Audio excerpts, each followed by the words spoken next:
Bueno, uno de los temas del día, y lo charlábamos al inicio del programa, y tiene que ver con una movilización que se va a llevar a cabo el día de hoy en Santa Fe, 18:30 horas, y tiene como fin principal concientizar y visibilizar lo que está sucediendo en materia de cambio climático en Santa Fe.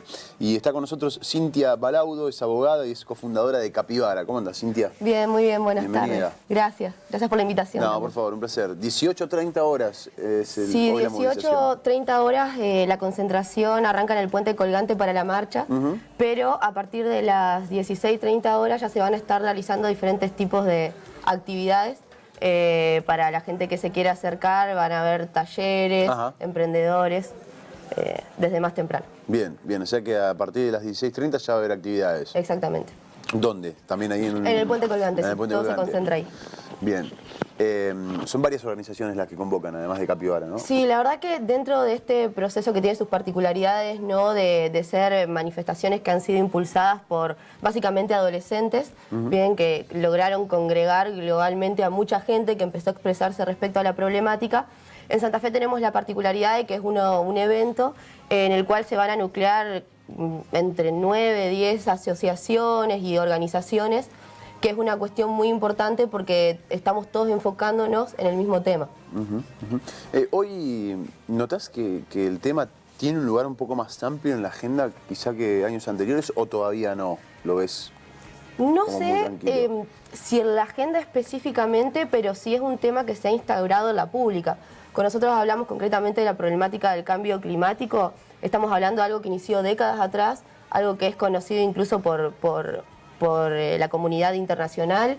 Esto es algo que desde el derecho incluso se ha trabajado mediante la celebración de convenios, tratados, que por alguna razón, principalmente la falta de compromiso de los principales contaminadores, no han llegado a buen puerto. Claro. Y hoy nos encontramos en esta situación tan preocupante. Y hay países que lo sufren mucho más que otros, sobre todo los países tercermundistas. Por ejemplo, el gran problema de la basura mundial. Es decir, hay países que exportan su basura, sin embargo hay tratados internacionales que hoy en día son tendientes a que eso no ocurra más. Sí, incluso hay normas constitucionales que expresamente prohíben el ingreso de determinados tipos de basuras en el interior del país, y sin embargo parece que las autoridades hacen agua y se manejan hoy en día. Precisamente el tema de los basurales abiertos es una de las grandes cuestiones en materia de cambio climático.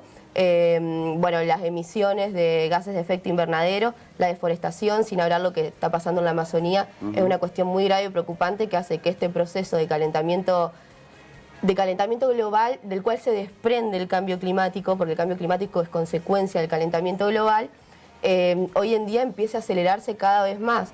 De hecho, ayer salió un informe de Naciones Unidas en el cual básicamente se dio a conocer que partiendo de este año hacia el 2100, si no tenemos un cambio de conducta y se continúan, se continúan derritiendo los glaciares, se estima que el mar pueda llegar a aumentar hasta en 1 metro de altura, lo cual ya hace que nos tengamos que poner a pensar en refugiados ambientales y en toda la gente que va a tener que trasladarse del lugar que habita. Es una cuestión grave. La discusión, a mí me parece una discusión interesantísima, crucial, me parece esos temas de debate importantes y demás. No obstante, cuando hablamos de nuestro país, es decir, bueno, la cultura de un cambio climático en nuestro país y demás, está enfocada casi principalmente también en los modos de producción, ¿no? En los modos de producción de los alimentos y demás. Sí. Y esto tiene como paralelo que el modo de producción de nuestros alimentos es además el modo de generar dólares para que nuestra economía funcione. Y muchas veces, si se aplicarían cuestiones que se plantean de cambio climático, nuestro país queda fuera de la posibilidad de generar dólares y por lo tanto queda fuera del sistema económico. Y es un tema interesante, así como me parece interesante, también esto también está en paralelo, digamos, y los dos países que se negaron a firmar el Convenio de París son Estados Unidos y China, que son los que más contaminan, digamos, además. Totalmente. ¿No? Es un tema muy complejo. El nudo es difícil de desatar, digamos. Sí, en la escala de los 220 países más contaminantes, Argentina se encuentra en el puesto 28 y solamente emite un 1% que representa per cápita 10 toneladas de carbono. El problema es que de ese 1%, el 50% es de la producción agropecuaria. Y ahí tenemos una conflictividad muy importante. Sí, sí. Sí. Pero a su vez es lo que nos genera los ingresos como país como muchas cosas, es la misma discusión que podemos tener en el tema de fumigaciones. También, claramente. Son problemáticas muy delicadas que no solamente abordan esa conflictividad social en tanto a cómo le repercuta a la gente, sino que también del otro lado tenés un productor y un método de vida, o sea, una forma, ¿no?, en la cual genera sus ingresos y también la economía de un país. ¿Y cómo condicionan a los gobiernos locales, provinciales y nacionales? Porque ayer, por ejemplo, la Corte de Entre Ríos declaró por segunda vez inconstitucional el decreto de Bordet sobre la fumigación en los campos. Sin embargo, se sigue, los propios gobiernos locales, que tienen una gran competencia en las provincias, como puede ser Entre Ríos, siguen insistiendo al pedido de los productores.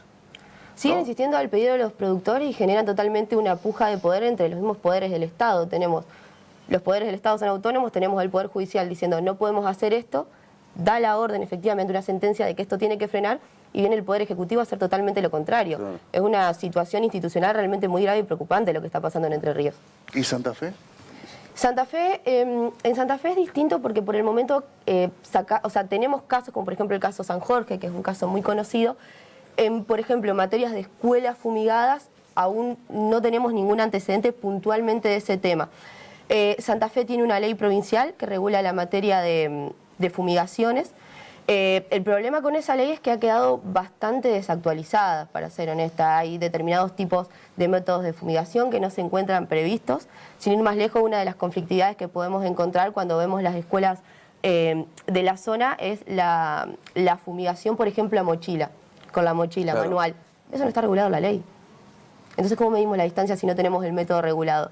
Y principalmente también otra cosa bastante preocupante respecto al tema de las fumigaciones aéreas principalmente, es la deriva, que es ese fenómeno en el aire que lleva el veneno, lo esparce por todos lados. Claro. Tenemos estudios de CONICET que nos dicen que en la Antártida hay partículas de glifosato.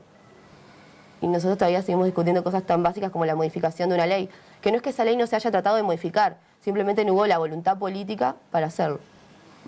Y tampoco están los fondos puestos por parte del Estado para que los controles se puedan llevar adelante. No, de hecho, de modo cierto, digamos. El sistema de control actual es básicamente nulo. O sea, la potestad de poder de policía lo tiene el Estado provincial, y el Estado provincial básicamente tiene 2 agentes que se encargan de controlar la correcta aplicación de fumigaciones en toda la provincia. Es imposible. Un chiste. Sí.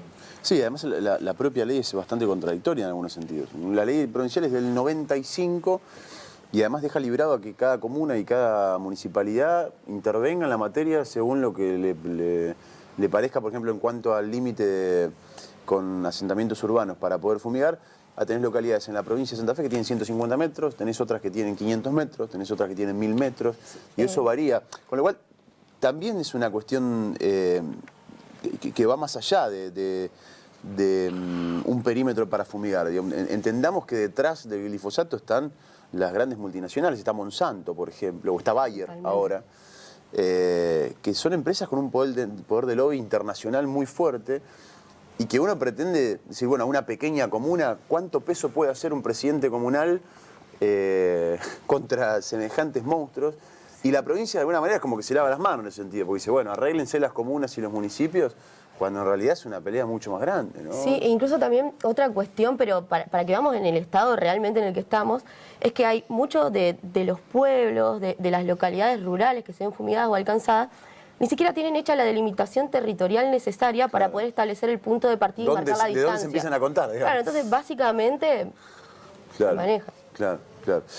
Bueno, hoy 18:30 horas entonces esta movilización, distintas organizaciones, entre ellas Capibara, en el Puente Colgante. A partir de las 16:30 va a haber actividades y a las 18:30 comienza ya formalmente la movilización. ¿Hacia dónde se Hacia el Ministerio de Medio Ambiente. Bien, desde el Puente Colgante hacia el Ministerio de Medio Ambiente. Gracias por venir, un gusto tenerte. Por favor, muchas gracias a usted.